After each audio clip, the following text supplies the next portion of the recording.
பாக்கியலட்சுமி அடுத்த வார எபிசோட்ல பார்த்தீங்க அப்படின்னா, பாக்கியலட்சுமி நாடகமே முடிவுக்கு வர நேரம் வந்துருச்சு. பாக்கியலட்சுமியில பார்த்தீங்க அப்படின்னா, கோபி வந்து ஜெயில்ல இருக்காரு.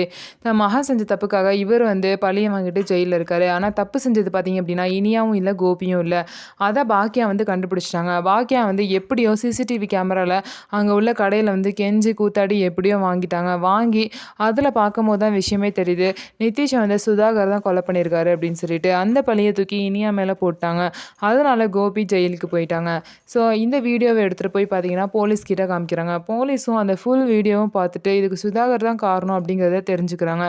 அது மட்டும் இல்லாம பாக்கியாஸ் வந்து நிதிஷ் வீட்டுக்கு போயிட்டு அவங்க அம்மா கிட்ட வந்து நடந்த விஷயத்தலாம் சொல்றாங்க. சுதாகர் தான் உங்க பையன் இறந்ததுக்கு காரணம் அப்படிங்கிற விஷயத்த சொன்னோனே, அவங்க ரொம்பவே துடி துடிச்சு போயிடுறாங்க. பெத்த மகன் இல்லனாலும் அதுக்குன்னு ஒரு பையன இப்படியா வந்து கொல்றது அப்படின்னு சொல்லிட்டு அவங்க ரொம்பவே பார்த்தீங்கன்னா கஷ்டப்படுறாங்க. இதெல்லாம் முடிஞ்சு இந்த கோபி வந்து வெளிய வந்து சுதாகர் வந்து ஜெயிலுக்குள்ள போயிருவாரு.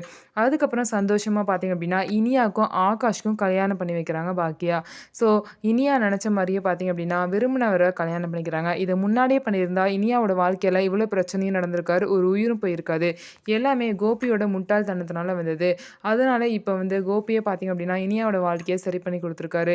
எல்லாத்துக்கும் பாக்கியா தான் முக்கிய காரணமா இருந்திருக்காங்க. உங்களுக்கு பாக்கியலட்சுமி சீரியல் எந்த அளவுக்கு பிடிக்கும் அப்படிங்கிறத கமெண்ட்ஸ்ல சொல்லுங்க. நம்ம வீடியோ உங்களுக்கு பிடிச்சிருந்தா நம்ம வீடியோவ லைக் பண்ணிக்கோங்க. அதுக்கப்புறம் மறக்காம நம்மளோட சேனல சப்ஸ்கிரைப் அண்ட் ஹைப் பண்ணிட்டு பாருங்க.